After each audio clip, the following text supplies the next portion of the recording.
everybody, and welcome to another episode of the Raad Life, where we talk about midlife reinvention. It's not a crisis; it's an opportunity. It's fertile ground for reinvention of crafting your life, designing your life on your own terms, and everybody's doing it their own way. And I wanted to share, bring you guys a little bit deeper conversation with a gentleman that was instrumental in part of the content development for the magazine that we just put out by the name of the Raad Life. And if you guys don't know this yet, a couple months ago, I decided to basically midlife reinvent and wonder what the heck I'm going to do for the next couple of years, 20 years plus. Now that the motivation behind things is not the same, it's not the financial only. The purpose has changed. You're driven. You want to find purpose. You want to basically leave a legacy impact. And so, what does that look like? And you got to stop. You got to give yourself some space, some patience to figure this out. You can't put this on a to-do list with no space on your calendar. You need to actually understand that you need the time. So I did that. And over a couple of months, we decided we're going to put up a magazine by the same name as the podcast that's been going on for those who have been following for 10 years. Literally, in 2015 was the first episode of this podcast in February of 2015. And we did that. We incorporated under the Raad Life. We put out a magazine. There is now a media website as well under theradlife.com, 2 A's in Rad. And one of the rad things we wanted to do was to actually explore certain things like the concept of freedom. And what does that freedom look like in real life? Is it just an internal esoteric thing? Can it be manifested in a certain thing? And one of the things we did for both articles, which you can read, and for this now podcast, which it seemed to be now the pattern. We'll explore an idea, maybe in print, and then we'll want to delve deeper into it using the podcast format. And the gentleman who was the pilot on an R44? Mm-hmm. R44, which we will talk about that and the serendipity of an R44 that happened to me 2 months after this flight. But James Baker is the co-founder and chief pilot. If you think about Captain Kirk, he's kind of like a Captain Kirk for Rogue Aviation, that is based out of Long Beach Airport. And John Wayne. Mm-hmm. But we flew out of Long Beach Airport. I can't even remember, James. When was that? Like March? April? Has it been that long April, already? Maybe. Yeah, when was the ride? April or May? I think it was April or May. It was before, wasn't it? Before the gentleman's ride, the distinctive. It was after. Or after. Yeah, right. It was after. Anyway, it was like, let's say May for argument's sake. Yeah, I think about May. That was May. Yeah. May, and so we flew out of Long Beach, and he allowed me the freedom of actually having my hands on the controls over Los Angeles, out of, no less, right? And he then actually, I don't know how he certified me as being able to hover, and we'll get into that too. But the idea was that, could you explore things that give you a sense of freedom, where there's also a sense of uncertainty? And I've covered this a little bit in recent podcasts about the fact that when we're kids, when we're younger, when you wake up in the morning and you don't know what life's going to bring you, the concept of uncertainty is not something that's worrying. Or in fact, it's exciting. There's a certain amount of curiosity, and you're kind of open to the fact of what life unfolds for you in the course of that day. And as you get older, we now are, responsible adults, right? Oh God.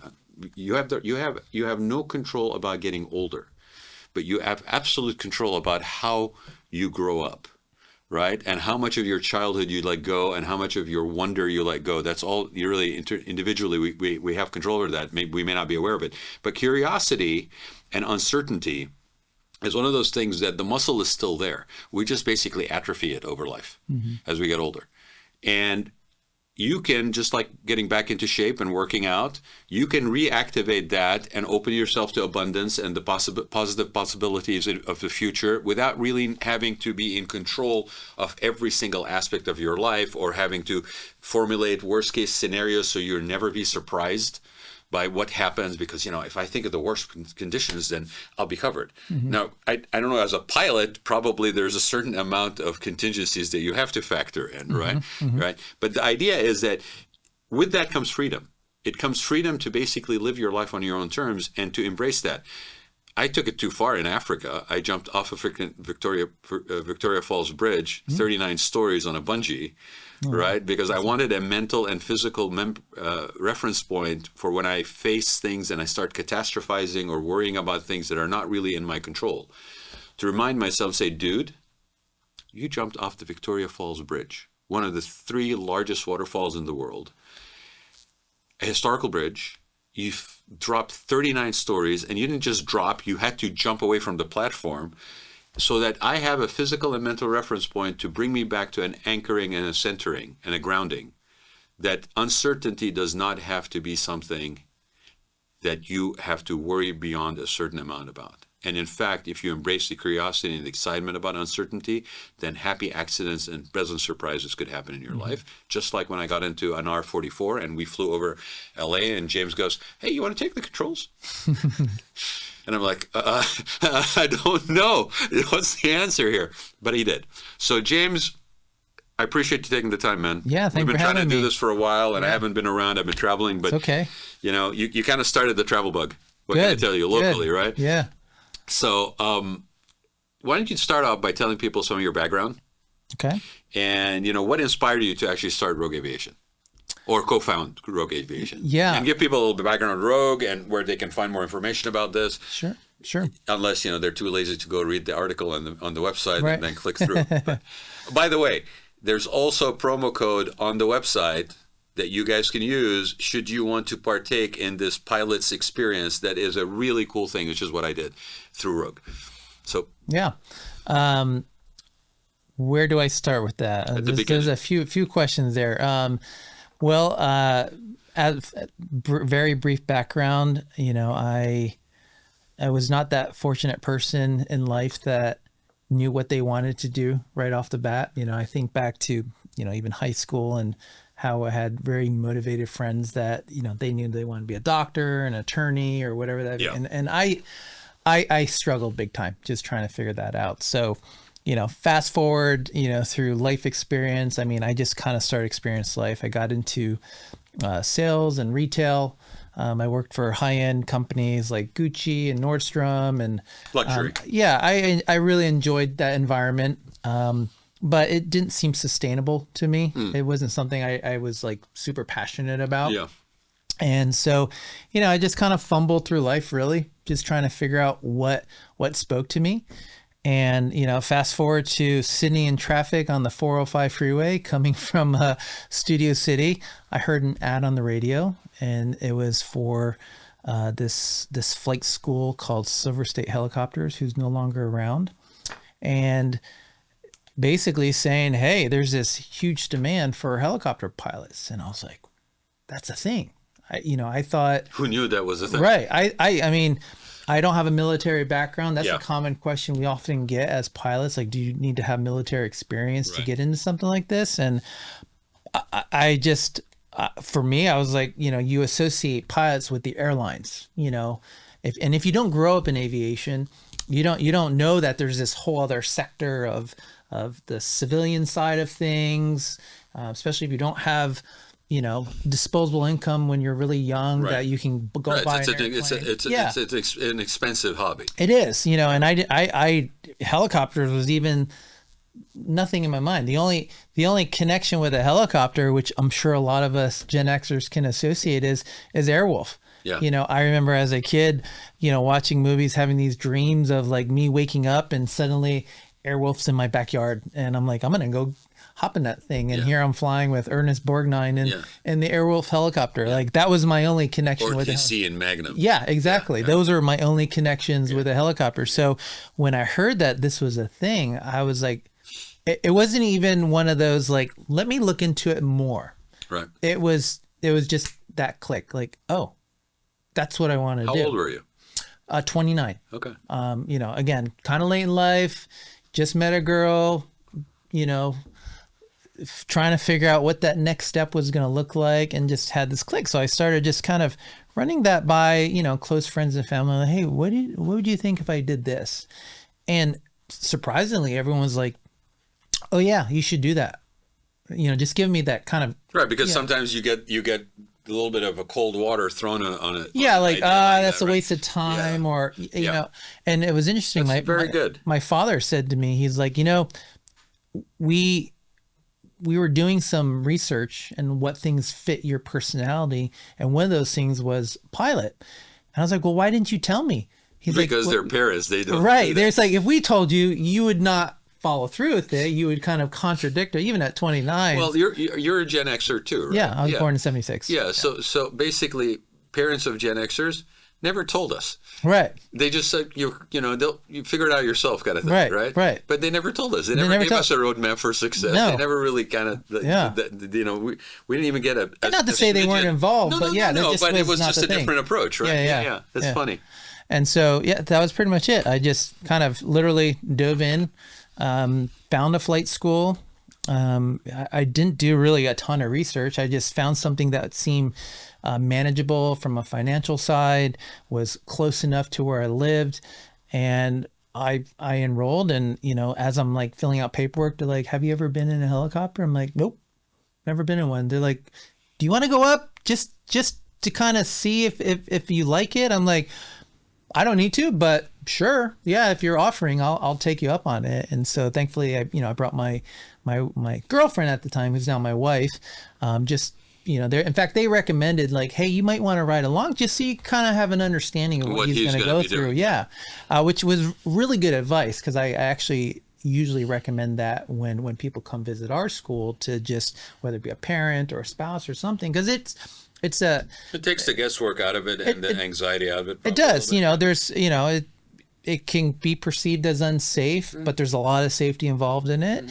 It's there's a big financial commitment, of course, for this. Well, and time. Well, and the thing about helicopters too is, I had that feeling, and then you explained it, and we experienced it. But the thought is, that thing's going to drop out of the sky like a lead stone. It's not designed to fly. It's not designed to fly. How does this happen? It has no wings. How does it even float if the engine goes out? Yeah. And we'll get into that. But that's so, to your point, if you put somebody in there, then they have firsthand reference experience of what their loved one might be going through during the training. Yeah. So I did it. That was it. I got in, and that was it. I had a lot of bumps along the way, of course. That particular school shut down and took all my money. I had a loan through them, and it was $75,000 just overnight. Super Bowl Sunday, I think it was about 2006. Found out the school shut down, and I'm like, what about my money? Gone. Yeah, I didn't even tell you that before. No, you didn't tell me that before. It was completely gone. Wow. And, how far had you gotten into the program? Zero? Just started. You saw what it took to hover. Yeah. Right? Yeah. In a very short amount of time. It's a long process. 8 hours in of trying to get that figured out. And for people that don't understand how long it takes, just use your own personal experience and what you guys do with Rogue. How many hours do you really need to get to where that you're comfortable? Obviously it varies from one person to the other. Yeah. But average. I would say to learn to hover alone. Or just be able to control the aircraft by yourself. On average, anywhere from a good, to fully control it, 15 to 20 hours. We're layering, different. And that's fast. I would think that's fast. That's fast. Yeah. Some might take a little longer. Aptitudes come into play. Time and frequency, comfort and the control level. But as you notice, just like we did with you, there's building blocks. We don't just say take it all at once. Here you go. Avoid the buildings. Which is so funny when you see in movies and somebody's like, I'm gonna figure out how to fly this helicopter, and they just kind of hop in and take controls. Like imagine that just layperson just trying to hop in a helicopter and fly it somewhere. But it takes longer than 20 minutes of an episode on TV. But way longer. So what happened? You all of a sudden the school's gone. So it's gone. Money's gone. I'm out $75,000. I don't know what to do. Called up my father and was like, what do we do? And he said, let's just look at the next option. And so, Cool, Dad. you know, what was the next option? I mean, really, we had to find funding, you know. Yeah. I mean, thankfully it wasn't my money, Yeah. but I was on the, But still, on the you're- hook for you're it. on the Yeah. hook for it, yeah. And so, you know, found another flight school. You know, thankfully there was options for funding there, got pre-approved again. My father had to be the co-signer at the time because I didn't have bad credit, but I just didn't have, you know, the credit needed to, you know, get another 80,000 plus loan. Right. Thankfully qualified. You know, silver lining, this happened on Super Bowl Sunday, 2006. Christmas Eve that same year, knock on the door. It was the postman who basically had a letter from, at the time, this was Citibank that funded my loan. And it was releasing me of all financial liability of that particular loan. Oh, the first one, because the company had. Because the company, there was a lot, you know, we could spend a whole 30 minutes which going is over. really great because usually you're on the hook. You're on the hook. Yeah, this company was running a Ponzi scheme essentially at the time. I had hired a gentleman to just kind of help me personally. There was a class action going against this company for a lot of the local pilots here. I can't credit one, but I think it was a combination of everything. Effort. And I thankfully was forgiven. So that was a great Christmas Eve present. Like, I just felt light. You know, like all this responsibility had Talk just about freedom. Yeah, it really did. And then I felt I had that clarity to also move on. And regardless whether or not I was on the hook, Yeah. I you know, I just Continue. that was what I wanted to do. Yeah. So I kept pursuing it and, you know, just figured, like my dad said, he's like, get the money, we'll figure it out later, you know, and that's what we did. And thankfully, actually, I remember signing that second loan and looking at the terms and trying to like think what my life was going to be like. Yeah. You know, 20 years later. Yeah. And I just finished paying off that last loan a month and a half ago. You know, so Congratulations. that was like, I was like, I remember thinking, oh, when I'm 49, I'll be done. I'm like, that's going to take forever to get there. Well, it's like a student loan, though. I mean, you people that It is. go to college and get Yeah, student loans. absolutely. Same thing. Absolutely. Settled with it for 20, 30 I years. mean, and you think about it, even, you know, attorneys, doctors, you know, they're Well, for spending 3-4 times sure. that amount easily, you For know? sure. So it was, you know, but, you know, nonetheless, it was still nice to get that email. When did you know, when you were in your training, when did you know that there was a resonance in what you were doing and with yourself? Like, when did you get that click? In my training? Like when you were doing that training? Because you kind of approached this as being, why not? I knew before I started that. Oh, you training. knew, you did. I knew that was what I wanted to do. That was the path that fit me. It fit my lifestyle.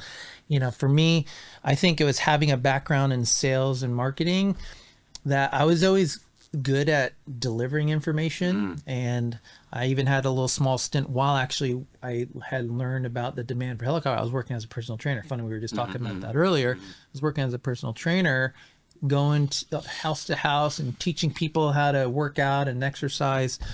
And, you know, for me, I was like, how am I going to teach somebody how, because you kind of learn that part of the stepping stone to building the career is becoming an instructor. You know, how do you bridge that gap between? Well, right, the because at interest- some point you want to share what it is that you basically have a passion for and that you basically are now expert or experienced in, and sharing is part of the joy of what you're doing. There's that, but also the industry kind of requires an hour point to do the more commercial work. And so how do you bridge that gap? If you don't have, you know, it's already costs a lot to get the hours you need for the certifications, but there's about an 800 to 1,000 hour requirement that most companies won't really hire you to do the real work, you know?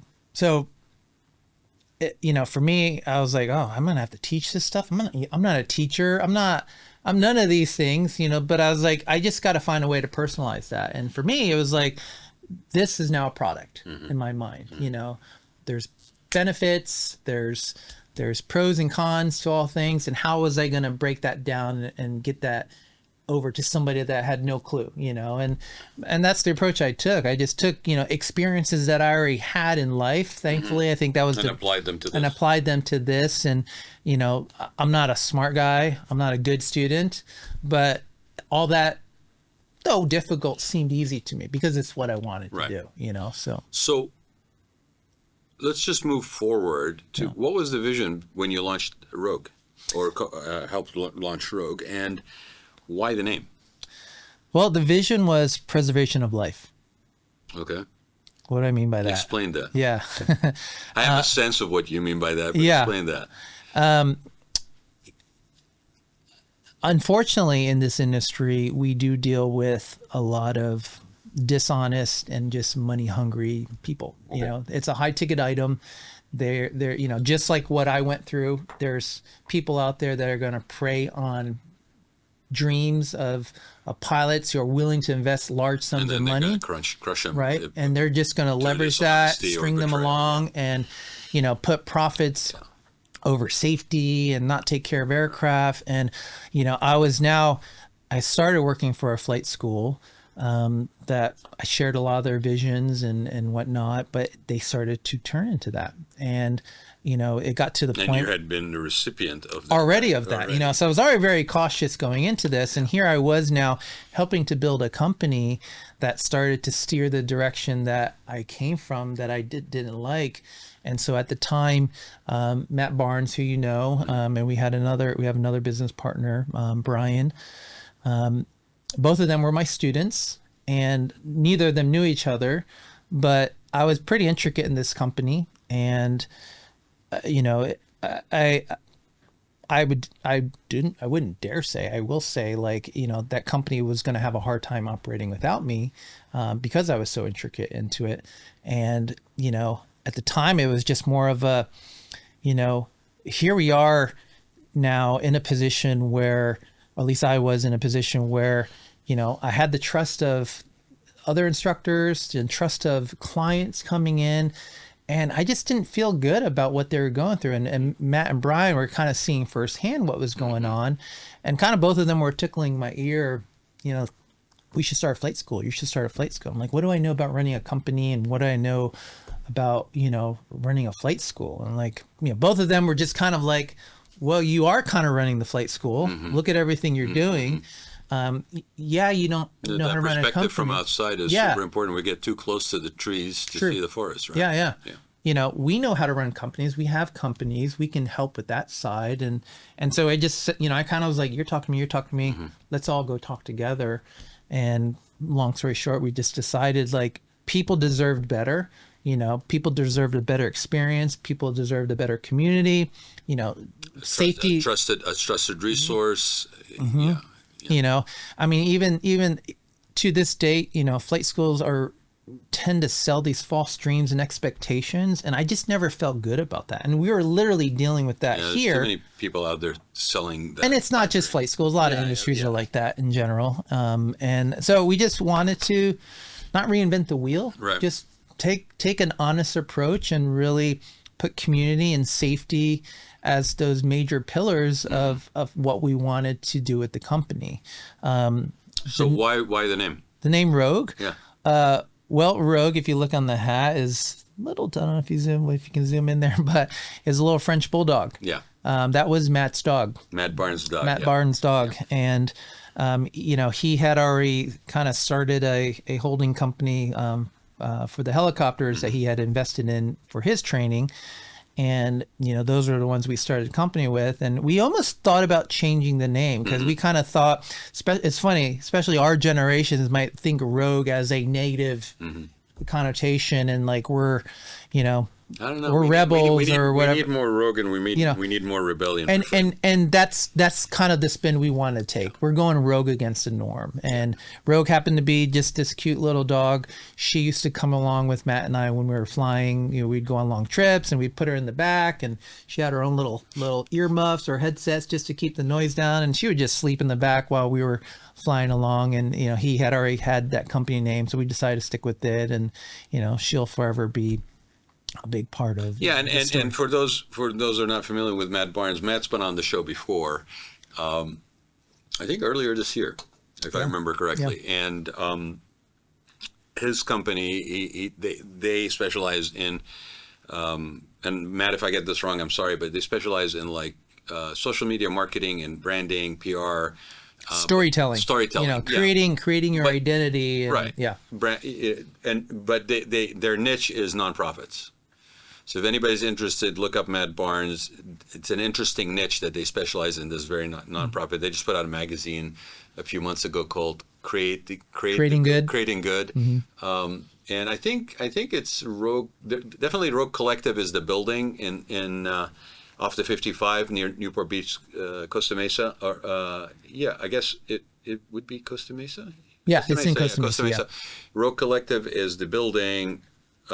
Rogue is the company, and then Rogue Aviation is the flight school. There's a bunch of rogues. There's a whole bunch of rogues. It's a now whole Rogue United. Matt is a serial entrepreneur. He's a kindred spirit. He's a serial entrepreneur, but he really kind of marches to his own drummer. So I get the rogue component, and I get the dog aspect, and it's a cool logo because there is a French bulldog that's just literally sitting between two wings. Yeah, and what's interesting, I never really.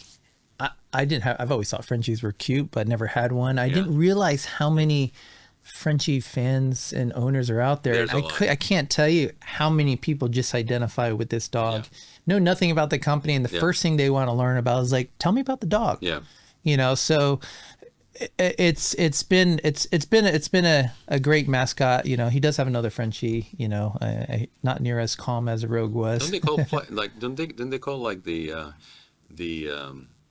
aviation, like back World War I, weren't they dogfights? Yeah.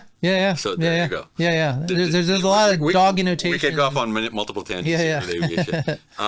Okay, so what separates, for those who are not familiar, just very briefly, what separates your training at Rogue from, let's say, other people in Southern California that are offering training? I think the biggest thing I would say in the approach to training that I've taken and, try to have my team incorporate into the company is really being honest with the client, with the student. And I can attest to that from personal experience. Just, not you can't put everyone in the same box. Yes, this information is no different than everyone else is teaching, but there is a thoroughness of information that we like to make sure pilots have as a foundation.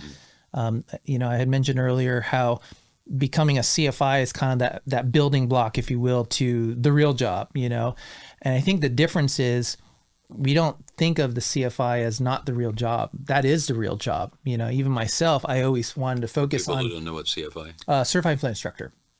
Instructing wasn't like a real job. It was an entry level job.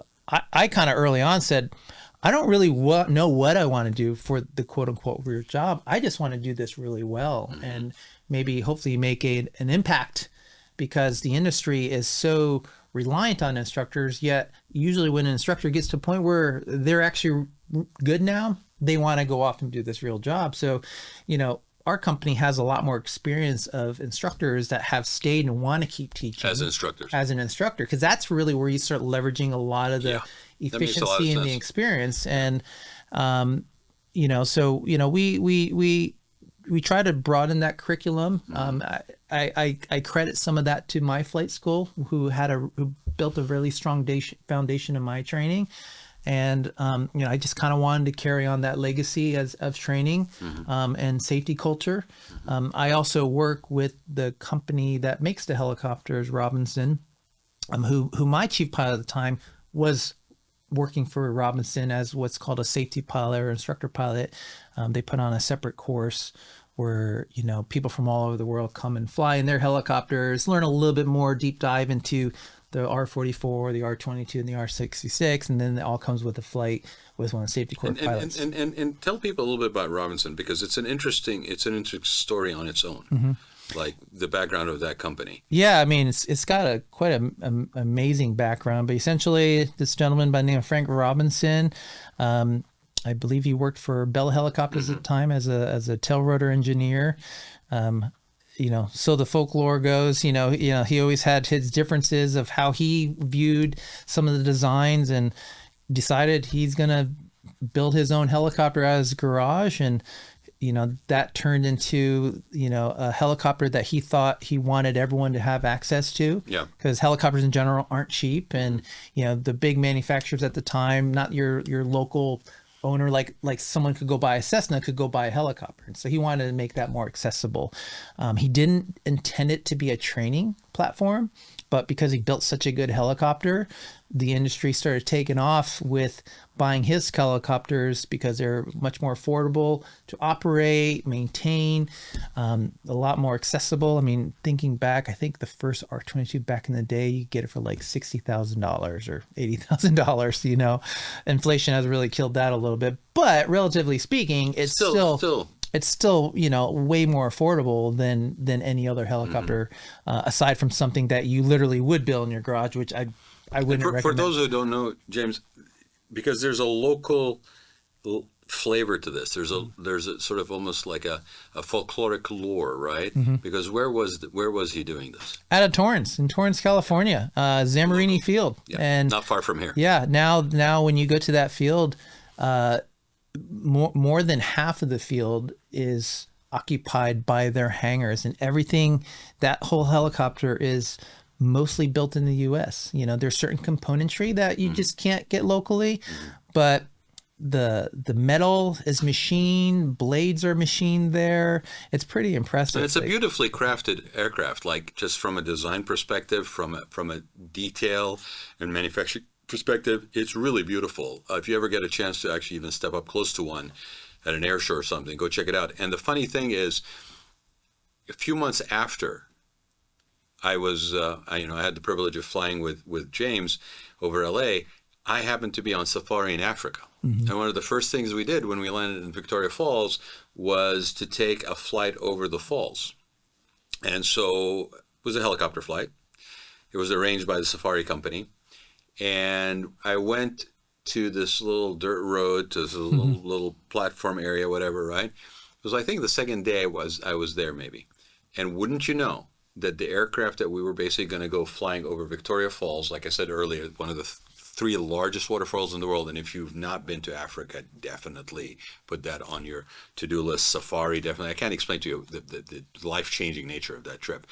But wouldn't you know that it was a blue R-44 Robinson helicopter that was waiting for me to take me over Victoria Falls. I bet you're like, you know what? I got this. I got this. I'm going to take this. The pilot he wouldn't let me touch anything, but it was interesting. And I felt, because I had been in the front seat when we flew, right? I actually took a back seat because I wanted somebody else to actually have that experience, because it's a very clear cockpit.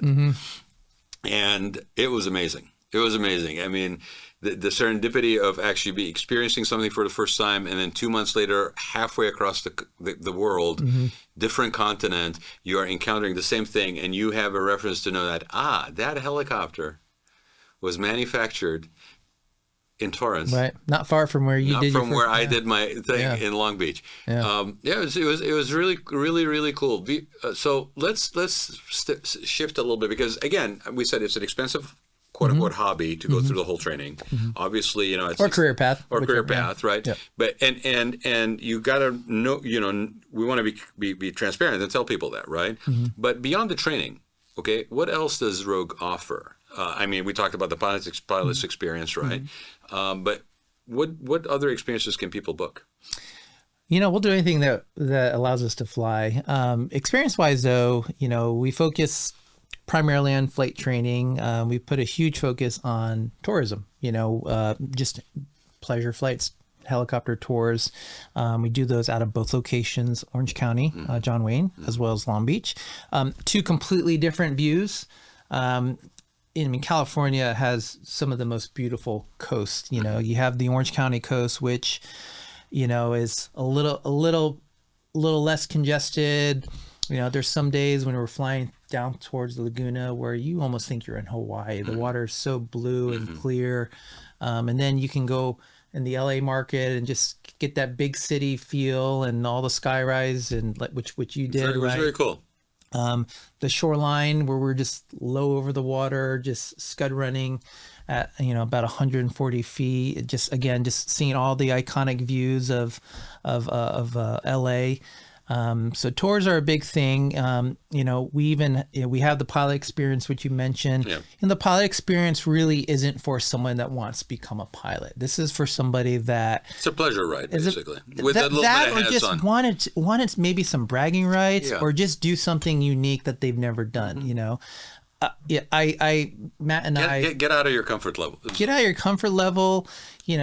Go hang out with the guys and like, I just did this really cool thing. I bet you guys can't do it, and challenge each other to something. It's affordable, relatively speaking, when it comes to, a one-time unique experience. It's a great way to connect with a buddy or a sibling or, a father-son day. Shared experience. Yeah, absolutely. So we do that, within our tours too. We have, if you go to our website, flyrogue.com, you'll see all of our different tours have different areas within Orange County or LA that you can highlight, whether it be a harbor, all of LA. We have one new tour that we're starting to do. It's called the GTH. Essentially, we can't say it's, Grand Theft Auto, but it has that kind of influence of those who, especially our generation, that got to play the first Grand Theft Auto games, and we always dreamed of like getting in a helicopter and just hijacking it and flying it somewhere. Someone can now go in that helicopter and actually see all those highlights, because in the game itself, that was LA, though not named LA. There was a lot of highlights in the game that were iconic views that we see. So we hit up a lot of those views throughout the thing. Extra Rogue, and even we're working on a collaboration with some exotic car companies that if you want to go rent an exotic car, Grand Theft Auto style, and then go get in a helicopter and go do this whole little tour, then that's what that's for. So that's kind of a fun new one. So we have the different creative kind of experiences within the tour realm of our company. Other things we do, cinematography flights. That's a hard market to break into in LA for obvious reasons. You have the big studios who, they have relationships with companies that have been doing this. But we've had some fun, not only for our own content purposes, but we've worked with contractors who have clients like Chick-fil-A, and we've chased around their blimp when they were doing some promos for the Super Bowl. Real estate agents who want to get some really nice views, higher quality visuals. Plus, with the helicopter, even with the drone markets now, there's just certain areas and certain things that you can do that you just can't do with the drone. For people who don't know, with drone photography, I mean, that's becoming much more regulated, and any operators that tell you they can do that, make sure that you're basically checking their qualifications and their licensing to do that, because especially over very high visibility, high net worth kind of neighborhoods and stuff like that, there's not only the issue of safety, but there's also the issue of privacy.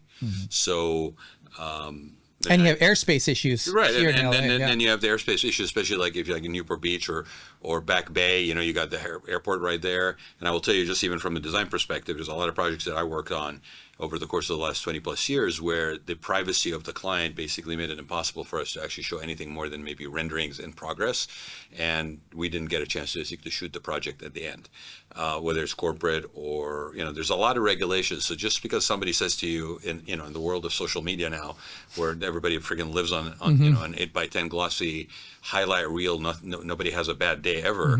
You may have a bad day if you actually contract with somebody that is not really being truthful and honest, and basically is just leading you down a primrose path when they don't really have the qualifications. And this is super critical, because as we get higher and higher need for quality content, you may start thinking about stuff like this. And so whether it's drones or access, work with somebody like Rogue, it gives you an elevated product, but you're also sure that you're working with people that are credible going into a process like this. And you touched on the fact that whether it's out of Long Beach, out of John Wayne, it's it gives you different experience, totally different markets, different views, and. So how's been the response to the local community? How long has the company been around? Company has been around. Well, actually, we're completing our 8th year in October. I mean, we actually soft launched in September, and October was our official start. I'm blanking on the actual date. But you're I say like 8 years October ago. 14th. Yeah, we were just completing our 8th year now. So like, I think, about 2017, 2018. Yep, we opened just after my son was born. Okay. Yeah, and he's 8 That was now. kind of a shaky time too for a new business launch. Yeah. Leaving one company, having a kid, starting another company. The economy takes a little. Yeah, exactly. It was, So how has been the response? Response has been great. I mean, I think, And what do you credit that to? the response has been great because, again, in our industry, Yeah. there's not a lot of options out there. Yeah. And especially at the time when we did leave and we still had the company that was leaving, everyone was really excited that, we were kind of taking this approach of integrity and honesty and putting safety in the forefront. I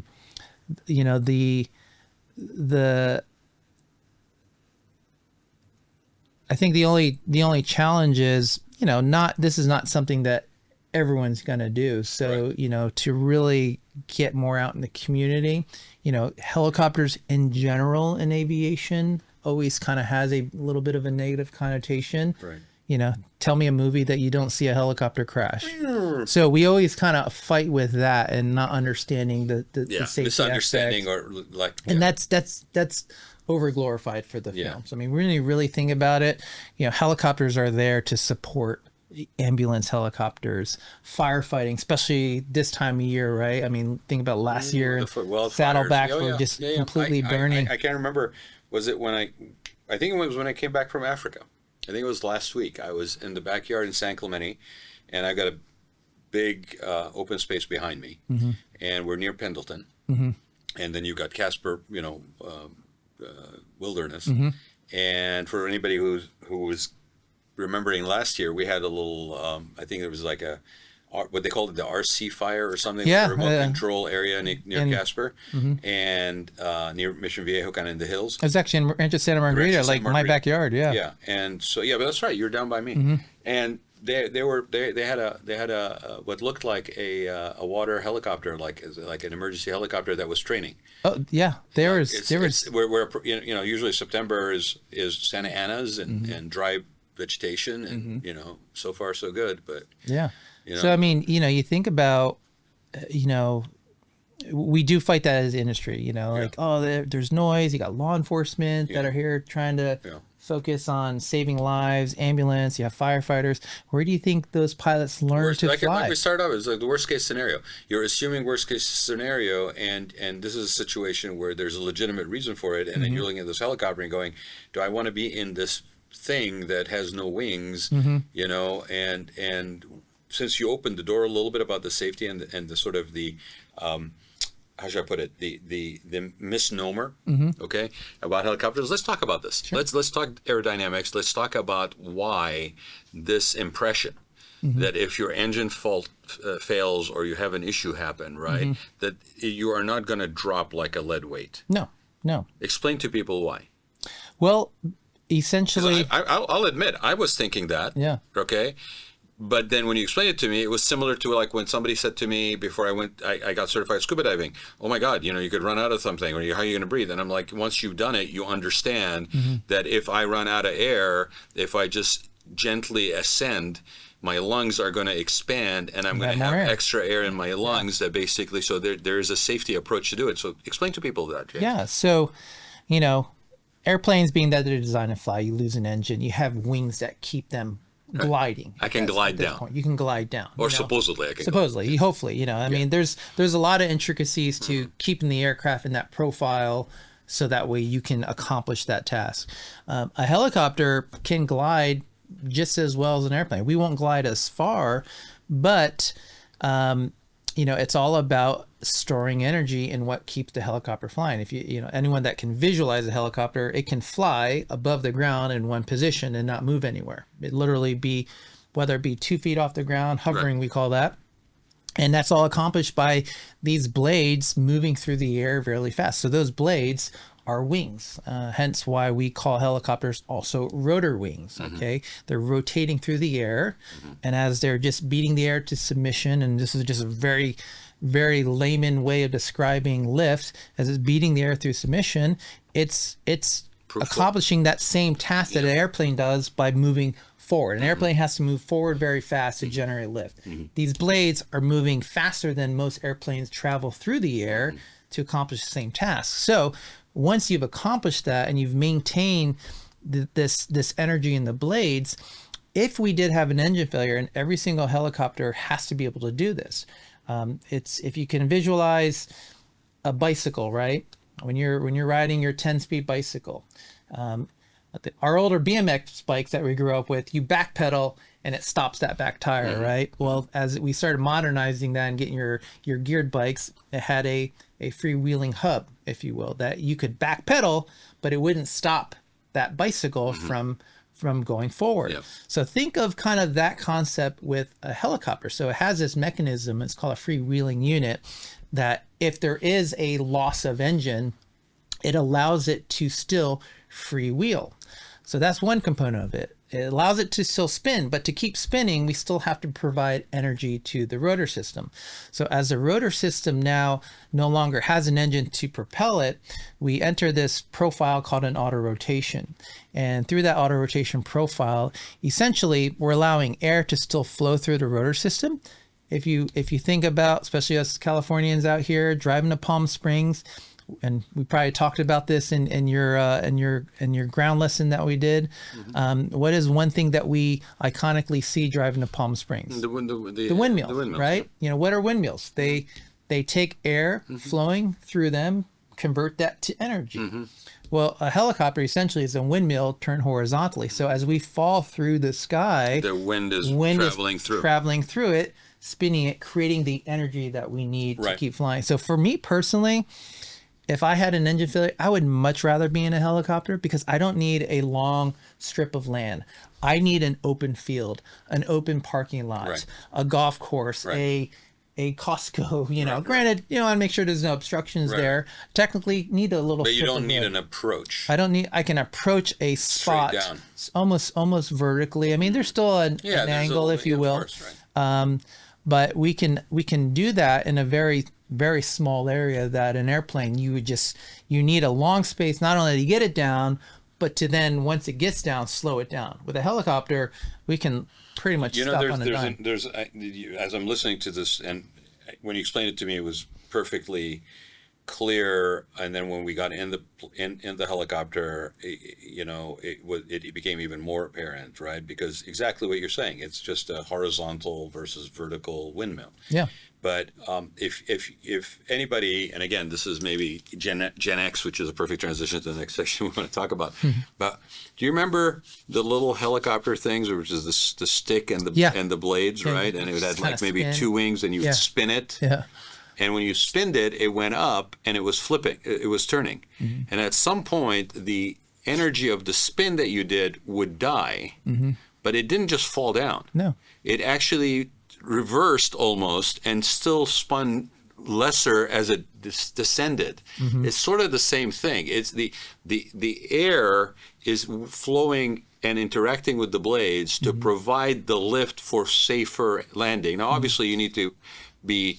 There's still a lot of technique that goes into, exactly, of how to do it correctly. But first thing you need to do is not panic. Right. It's just like in any uncertainty, which we started off talking about in life. Like the first thing you do is you do not panic, and you get to be an expert in dealing with situations like this. But if you panic, you're done. Yeah. And through training, I mean, every single pilot, you got to do this. They have to learn. So before we solo any students, they have to understand not even just the basic fundamentals, they need to be able to perform that task. Now their ability to be super precise, you know, that grows over time. But you know, we basically in the beginning with altitude, we say, hey, let's make sure we have nice big targets as we're planning our flights and enough altitude so we can make a nice open area. The more advanced and proficient you become, then you can really start hitting those tiny little targets. Look, when you get certified scuba diving, once you get past it's actually even in open water with Patty, you literally have to be at the bottom. You have to take off your tank, and you have to take off your mask, and you have to basically take off your regulator. I think sometimes maybe they allow you to have the regulator in for a minute, but you have to be able to reconstruct your assembly and clear your mask just as a precaution, right? If you think about rock climbing, which I've done, you literally have to drop. And in that case, you're counting on somebody else to basically lock you in, right? And that everything's anchored properly.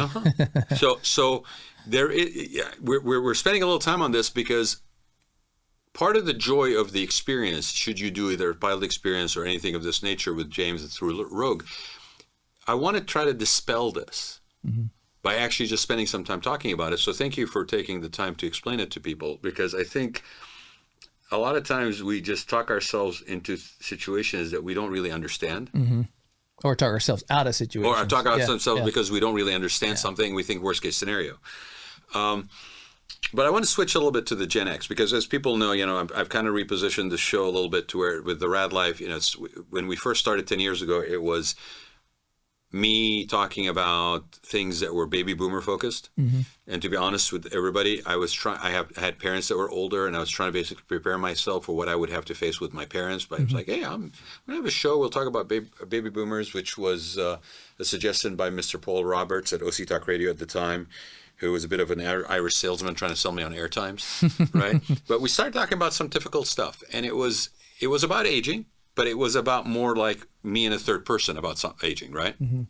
And I always loved doing this. When we first started, the first episode was Casey Kasem's daughter, Carrie, and we talked about the elder abuse, and that kind of really got me motivated to basically use this as a platform for education and covering some stuff that maybe was difficult to do. And then over the years, it became and Paul used to call me an age explorer, which I think I used to resent because I always assumed, oh God, age.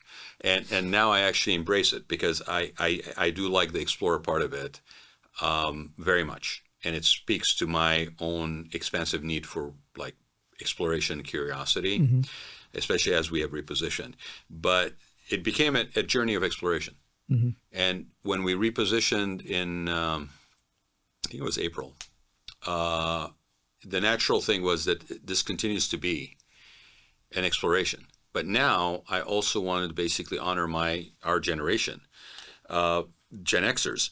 And when I say that, I'm not being very literal, like from 1980 to 1965 to 1980, right? It's just a reference point per se. It's more an attitude. Because you've got boomers on one side, they're kind of like really kind of youthful boomers. You got sort of seasoned millennials on the other side. So just use it as a reference point. And, we're not an easy generation to kind of pigeonhole, right? And if anybody doesn't believe that, go watch Breakfast Club and tell me how many personalities are in Breakfast Club. The emo, the goth, the jock, it's fascinating because when you start looking, which was really annoying for me, the marketing in the world basically focused on baby boomers, and then they shifted to millennials. And we, a slightly smaller generation, but not by much, slightly smaller from these two big, huge bookends, we were just ignored. We were just skipped over. Right? We were skipped over. We were like the middle child. The middle child, the bridge that actually connects was just skipped over. And it used to piss me off, right? And then I understood why. Because part of it is baby boomers had characteristics that were unifying them. Millennials have characteristics from the technology and the internet side of things that unify them. We bridge the gap between the two, We're an odd duck. Even within our generation, there's so much variety that if you're trying to basically mass market to somebody, you can't really mass market to Gen X as easily as you would to boomers and millennials, right? So I get it. But with that being said, I felt that we needed a voice.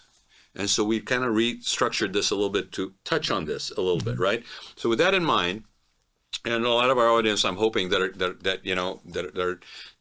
connecting with are, in that Gen Xers, thinking about freedom and reinvention, like we were talking about, right? Which is sort of front in mind, I think, for a bunch of people. It could be in their mid 40s, all the way to, me, like first year, 1965, just turned 60 in January.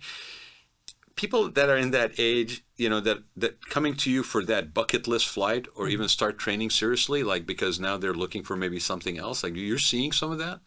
Yeah. I mean, I think what's interesting, in fact, we have a client now who he's been established in his life. I'd say he's not quite the Gen Xer. Yeah. He kind of probably falls closer to that millennial. Yeah. But, he's on the cusp, and he has a fully established career in the medical industry. He has been in aviation for a while on the fixed wing side, but, he has a helicopter bug, and, he wants to start, he's already planning on doing this in tandem with his current career. And for him, it's almost like, when I'm done with this, I still want something to transition to. So we see that scenario quite often. It's almost like a second career. Yeah, we even see people that will take this, a lot of people just start from a recreational side, and they like it so much, like, it would be fun just to do this in my retirement, just as not really for the income. I mean, obviously it's an investment, and I think the benefit is a lot of the Gen Xers, they are established. They now have the financial means, resources, and time. Yeah. They have the savings. They have, the work ethic, which is a really difficult thing to find these days. And the drive and the resilience. I mean, that's very characteristic. If there's any unifying aspect of our generation, nobody gave us a roadmap, and we were very resilient and reinventing. And the piloting itself, whether helicopters or airplanes, it's not an easy task. There's so many facets into it that you got to understand. We don't have to be an expert in weather and engineering or anything like that, but we have to take all these concepts and have a good core understanding of them. And people do start this and do nothing with it, and that's fine. It was almost like they just wanted to see they can do it, and check it off the list. And I think it's a milestone benchmark. And again, some of the people, the bucket list, it wasn't even about a bucket list that really pursued the licenses. They wanted, talking about the word freedom, they wanted something for themselves, a distraction. We see very successful people who have the means but don't have the time, but they make the time to do this. You can't do anything else because right when we talked about that, when you're up there, you're in the now. You're purely in control of what you want to do now and what you're capable of now, and that's all you can really focus on. And even to this day, in a world that's constantly distracting you and constantly throwing things at you faster every day. Yeah, and as a pilot and an owner and all these things, like when I'm flying, that's it. That's all I can focus on. Right. And that's great because it allows me to just disconnect, almost kind of have a little reset. It's like working out. Like it forces you to get those endorphins going, and it just energizes you a bit. I mean, how did you feel when you got done flying? Oh, I absolutely agree with you 100%. I mean, it replicates the experience of when I scuba dive. There's nothing else you can do. That's the only thing you have to do. Everything gets, even though there's a lot of noise, it gets quiet. Yeah. The only thing you hear is your own air bubbles. Yeah. And you have to be cognizant and aware of your surroundings. And you can be basically distracted with something else in your mind. Similarly with rock climbing, your fingers are giving you information and input on things that you can't even see with your own eyes. And you cannot basically do that distracted. And what it has taught me recently is multitasking and all that stuff. You may be good at doing it. You may even thrive doing it. But you always have a choice of saying, no, I don't want to do that. And basically be focused. I know that we use the language of being in the now and all this stuff, and it's a little bit of hippy-dippy, but that's not what I'm talking about. I'm talking about the fact that there's something that about being in what you are doing, that it's not about begrudgingly needing to focus. It's actually a gift. To be able to be only focused on this and something like this that forces you to do that, it's a gift. You're being gifted something that is rarer and rarer in today's world. So I think, and I think for people that are established, that we're talking about, people that have the means, that are basically constantly bombarded with stuff, maybe they could be sandwich generations. They got kids on one side, they got parents, elderly parents on the other side. Being able to step away and for that duration of time, it's worth every penny that you spend. Yeah. And a lot of people do it for the pure challenge. They, there are obviously people that like to face a challenge, and it's not so much the challenge that they enjoy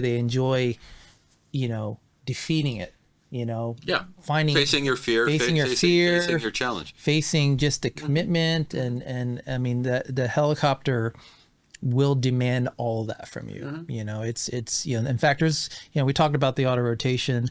There are a series of things that we have to learn to do to adapt to any sort of change or emergency, and part of that alone through the training is just it's a lot of times when I'm doing training with people, I'll do something. It's kind of hard to explain, but there's certain warning lights that come on, and I'll put them in that scenario where that warning light's on, and I'm just letting that warning light go off. And it's, it's a little apprehensive because you're like, what we're about to do, like we could make this thing stop flying and it could kill us, but it's very controlled. It's a controlled and scenario. I'm trying to desensitize them just enough so that way when they do hear that, they don't just panic and make a bad input or a bad decision. Just they're making that controlled decision at that time. It's like everything else. If you don't encounter it in a controlled setting, you may be surprised by it, and you may think you can handle the situation, but the truth of the matter is you won't really ever know until you're faced with it. You can think all day long, and you may be very pleasantly surprised with how you interact with it. But if you actually have a controlled scenario like that, then it gets you a little closer to feeling confidence should you face it. I want to just do something a little light. So Gen X grew up with Top Gun and Magnum PI. We touched on the little TC's helicopter, right? So what cultural and generational influences do you think draw people to aviation today? And I'm posing the question, we talked about it a little bit before we started, where it almost feels like those references are not limited to Gen X anymore. Like there's an embracement of Generation X culture that now has been almost like usurped and you're using a nicer word, but reinvigorized by millennials or Gen Zers almost, right? Whether it's music or whatever. You want to touch on that a little bit from an aviation perspective? I mean, Top Gun's a perfect example of that. I mean, with the reboot of that whole franchise and Top Gun Maverick, I think I was, it was interesting. A lot of people who had never seen Top Gun, not too many, would, who saw Maverick, they're like, oh, I need to go back and watch the original. I think in the aviation, did they do a good job on the? I thought they did a fantastic job. One of the very few sequels. That I mean, especially with the opportunity to have all this CGI and digital reenactments and whatnot. I mean, they rebooted Magnum. They literally shot it even better than I think Top Gun. I would almost want to see, Tom Cruise would obviously have to. I mean, he still looks great. It hasn't really changed much. I would almost like to see them redo Top Gun as is by the script, just to take the technology, because it was such a well done. I mean, I saw Top Gun Maverick, I think 6 times when it released, in different formats, IMAX. I still to this day. I have a very defensive nature to classics being remade or sequels to things. Like they should have never redone Naked Gun. No. Okay. Right. There's a whole bunch of stuff that they should have never redone. But and I'm torn about Magnum PI as a series that was. I don't think the series was that great. The new one was I watched an old one actually yesterday. But and please do not reboot Rockford. Please leave that alone as James Garner. But the thing with Top Gun, I agree with you. It was really good, but it was kind of like for me as a Gen Xer, I was proud that this was so well handled that it was almost like an inheritance passed on. But I find that a lot of those influences are actually playing into younger generation too, right? As far as cultural references. Do you agree? I would. Yeah. I mean, do you find that a little bit like coming in? Do you experience that anything with like maybe younger clients of yours, or where they have sort of a reference point that's like where you have a connection with them from where you're coming from and where they're coming from, or is it? I mean, yes and no. It's share some stories, James. So like, a no would be there's a particular maneuver that we have to teach. It's called a run-on landing. Okay. And essentially you land the helicopter like you would an airplane Yeah. with some speed, and you kind of scrape it along Yeah. the ground. Now, we don't have wheels, so it doesn't roll nicely. Some helicopters have wheels. But there's a reference I always make to them. And what's interesting is, so we all grew up with slip and slides, right? Yeah. When you think about slip and slide, how did you want to go on that slip and slide? Would you just run and just jump in the air and land flat? Or would you just kind of like Yeah. slide on? Because, it hurts your stomach. Yeah. And so that's the analogy I try to create. I'm like, hey, have you ever been on a slip and slide?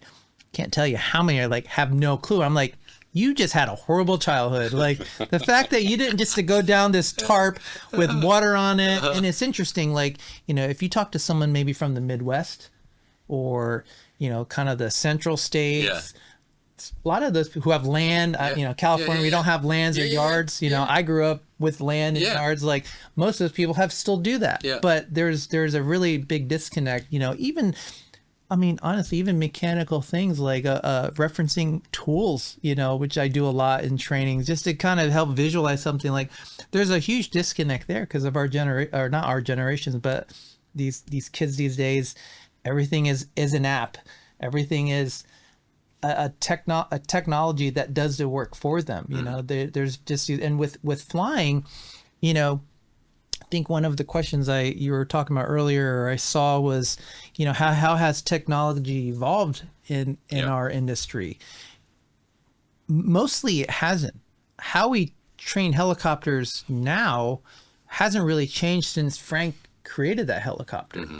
There have been some changes in technology that make some of those things, either, for instance, the iPad or the iPhone, where we've taken paper charts, global positioning that we've had to, like, when I trained before the iPad really came out, we had to take this huge piece of paper that we were going to navigate with and still use that to navigate, because if you don't know the area, we do what's called a pilotage, reference of visual markings and landmarks.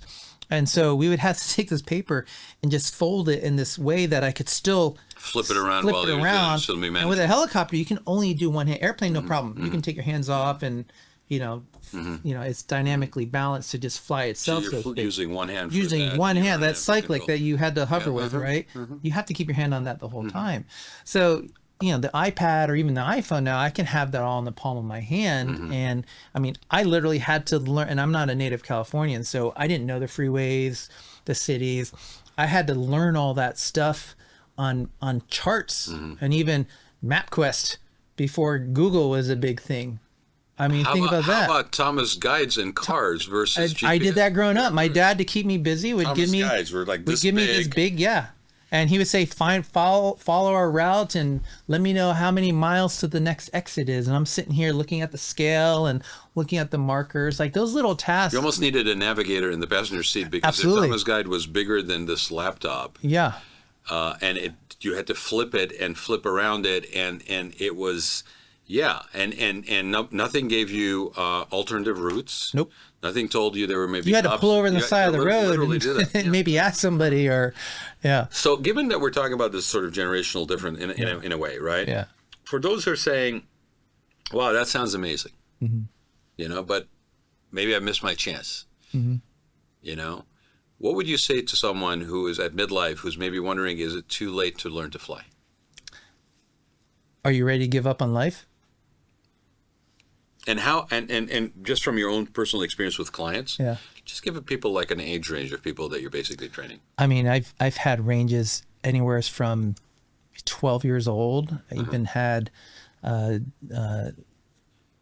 dare say elderly, but people in their early 70s that wanted to try this, which I commend. That's not I think an easy thing to think about, like, especially as we get older, life becomes more precious to us and we don't feel as invincible.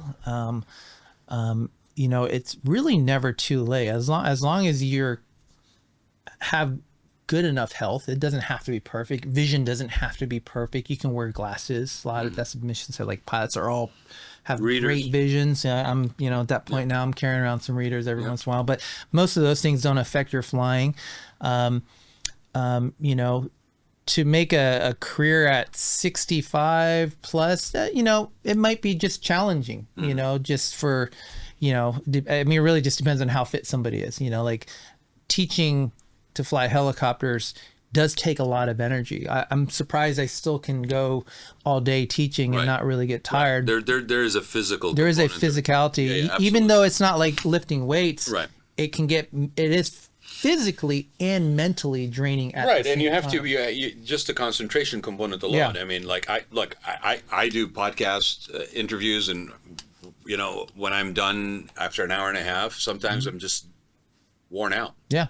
And I need shut down for about a couple of hours. So and so for that, let's just expand for a minute, because we're kind of trying to wrap up. But let's expand on a minute, since you brought it up.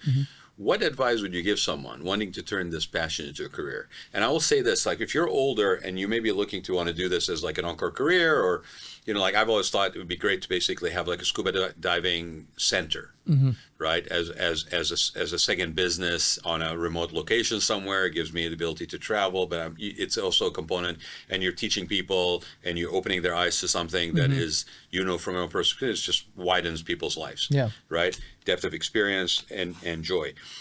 For somebody who's doing this, could be basically where they're going to fly, ecological, animal surveys or something, or whatever. Like, it could be something like that. But for somebody who's wanting to turn their passion into a career, what are some of, like, give them 3 things that are sort of important for them to consider as pieces of advice? 3 things. Don't wait, because it is going to take time to get through everything. So, if it's something that you would like to do, there's just a natural progression of experience and know-how with the aircraft stuff that you just got to start doing. There's a curve, a timeline. There's a huge learning curve. The first 200 to 300 hours, is going to be very instrumental, and to be able to do that, if you can't just start it passively thinking like, I'll do this over a few years. You do it over a few years, it's just going to cost you twice the amount of money. So you have to start now, if that's something you want to do. On average, what would it cost? You brought that up, the cost factor. On average, what would it cost to get to a point where you basically are certified and ready to basically consider doing this as a serious passion or for a career? There's 4 core licenses you would need. It all starts with just getting your private license, then you build on your private license by getting your commercial license. That gives you the ability to be compensated for time, but there's still a gap of time that you need an experience before a company can look at you. So you need to become an instructor, and that we talked about the certified flight instructor. That's going to help majorly bridge that gap. Some people can skip that route, and based on someone they know who maybe has an operation that does maybe some agricultural work, that more lower hour pilots can have access to. But that's a big part of networking and just having a connection, if you will. So how long and how much? You just ballpark it for people. Yeah, I mean, if you were really focused, I would say a good 1.5 years on average of time would allow you to accomplish most of those licensing that you need to have. And cost outlay? Cost anywheres. I mean, it depends on the size of a person. Sure. If they get in a small helicopter or they have to be in the bigger helicopter, that would probably range anywhere from 80 to 120,000. Right. So it's a serious investment and of both your time and your money, but there are ways to experience it, like we were talking about with the the pilot's experience and things like that, that you could basically still satisfy a certain amount of your curiosity about it, right?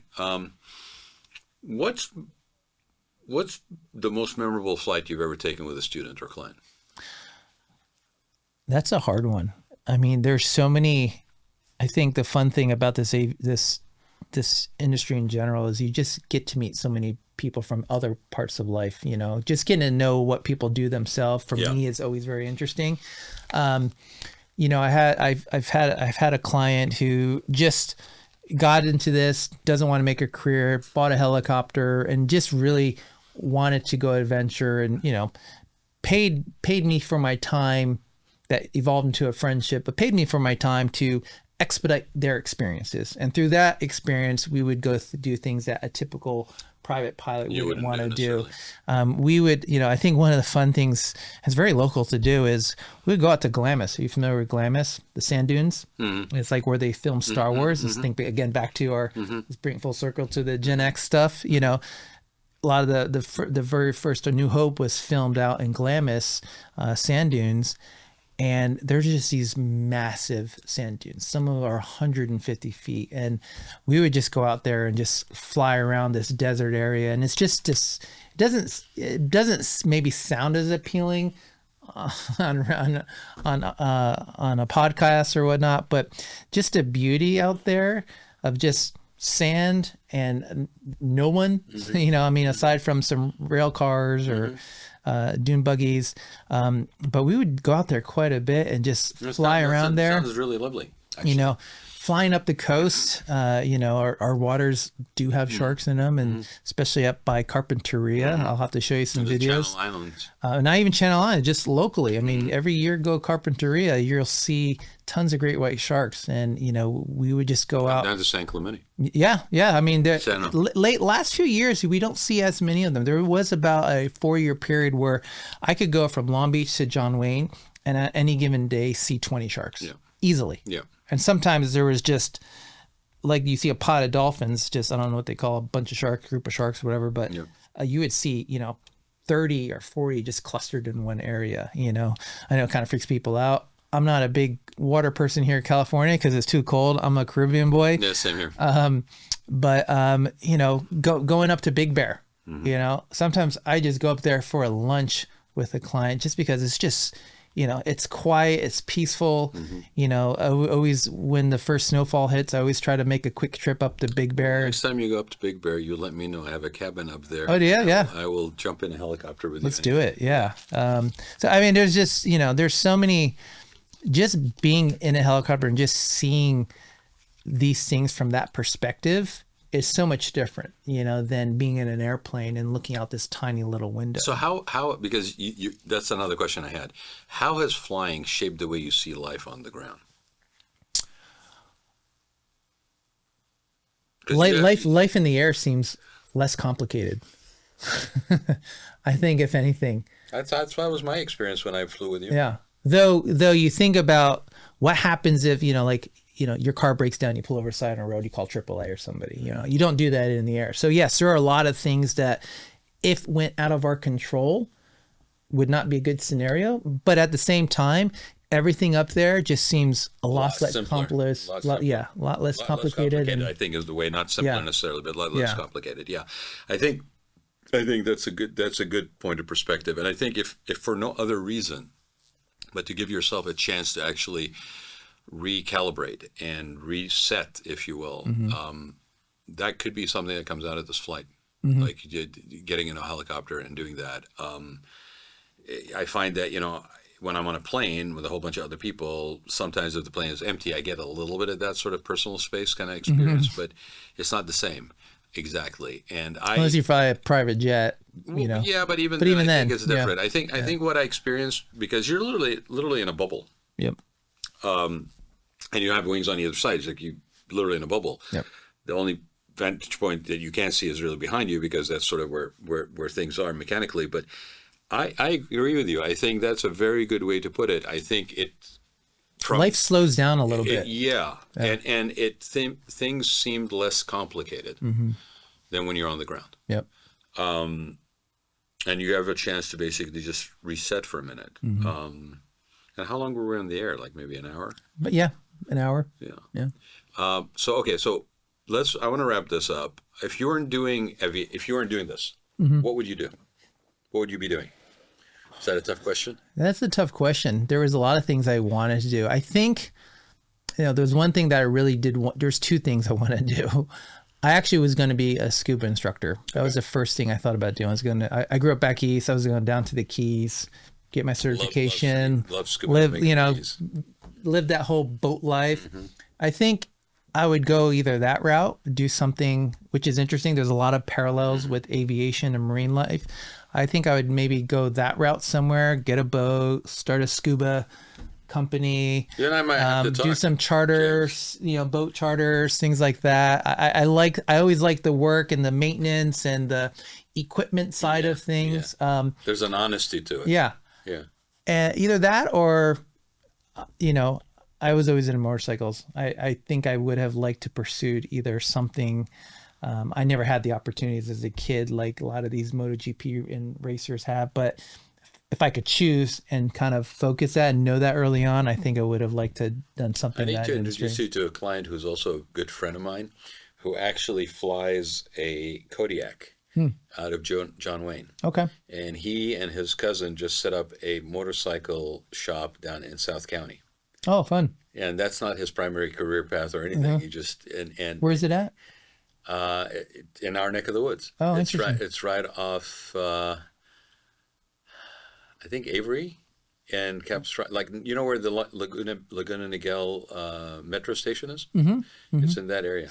Interesting. I'll have to go check it out. I need to take you over and introduce you to Amir. Yeah. He's a cool kid, cool guy, and he loves to fly. Yeah. And he's got his own Kodiak, and he just basically based out of John Wayne. Based out of John Wayne. We need to get him in a helicopter. Actually, last time I went skiing was because we flew out to Mammoth. Oh, nice. From there, and then we were back in time for dinner at the lab at Havana. Nice. Yeah, that same day. It was pretty cool. Yeah. So when you say helicopter ride to Big Bear, sign me up, man. Yeah. You let me know. Yeah. I'll bring the keys. We can use the cabin. Okay, so I think we've covered the training pretty extensively. If any of the listeners want to connect with Rogue Aviation or with you, to find out more about the training hours and the programs, even if it's like the pilot's experience, how do they go about doing that? You can, really simply get your phone out, go to flyrogue.com. ROGUE? Yes, the spelling sometimes throws people. Yeah, flyrogue, ROGUE.com. We get a lot of followers on social media, particularly Instagram, that contact us on there. So look for Rogue Aviation on our Instagram channel. I sadly don't know the phone number off the top of my head because just like most generations now, everything is more of a link and in my head. Look it up, and it will. Google will tell you what the number is, and then let them know that you heard about this on the Raad Life because, like I said, we have some arrangement with people, especially on the pilot's experience, that you might be able to get a little family and friends kind of discount, appreciation and discount. Okay, any final words of wisdom for those thinking about taking flying, literally or figuratively? Let's see here. In the words of a famous aviator, Maverick, don't think, just do. Don't think, just do. Same thing about anything in life, especially when you consider that time is finite and nobody's guaranteed tomorrow. Embrace, grab the stick, so to speak, and soar, man. Yep. With that, everybody, I really want to say thanks to James. For being here. I appreciate taking the time. Thank you for having me. Yeah, absolutely. And thanks for tuning in to another episode of the Raad Life. I really love doing this. I almost parked it and decided not to do it, and I'm glad that I didn't. Yeah, I'm glad you didn't either. And it just, stay curious, my friends. To rephrase a famous gentleman that I keep getting referred to as looking like, but it used to do a beer ad, and if you don't know what that is, millennials and Gen Zers, go look it up. The most interesting man in the world. Yeah. So that being said, thank you so much for taking the time to be with us. I hope this was worth it. Let us know your thoughts on this episode, other episodes. Check out the raadlife.com, TheRaadlife.com. There's a link to all these episodes that we've been doing for the last 10 years, including these ones that are kind of elevated. I feel, that we're basically taking a different approach after 10 years of doing this. To paraphrase another famous kind of cliche, we built this plane as we flew it for the last 10 years, and now we feel a little bit more comfortable in the cockpit. So maybe we're like trying to soar a little bit better. Yeah. And stay tuned for other episodes. So thanks very much, everybody, and keep doing what you're doing. Remember, you get to decide what your life is, regardless of age. Definitely at midlife, for sure. On your own terms, freedom always.